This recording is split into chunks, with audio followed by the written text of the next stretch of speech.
చంద్రగిరి మండలం తెలుగుదేశం పార్టీ వర్గాల్లో విషాద ఛాయలు అలుముకున్నాయి.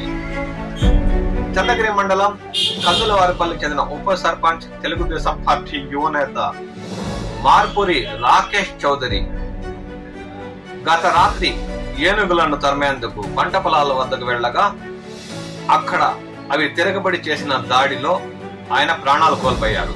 ఈ ఘటనతో చంద్రగిరి మండలంలో విషాద ఛాయలు అలుముకున్నాయి. రాకేష్ చౌదరి చంద్రగిరి మండలంలోనే తెలుగుదేశం పార్టీ యువనేతగా పట్టు సాధించారు. ఆయనకు రాష్ట్ర ముఖ్యమంత్రి చంద్రబాబు నాయుడుతో సహా ఎమ్మెల్యే పులవర్తి నాని తదితర ముఖ్య నేతలతో సన్నిహిత సంబంధాలు ఉన్నాయి. పార్టీ కోసం ఎనలేని కృషి చేసిన తమ యువనేత ఏనుగుల దాడిలో మృతి చెందడంతో వారు చాలా దిగ్భూతికి గురయ్యారు.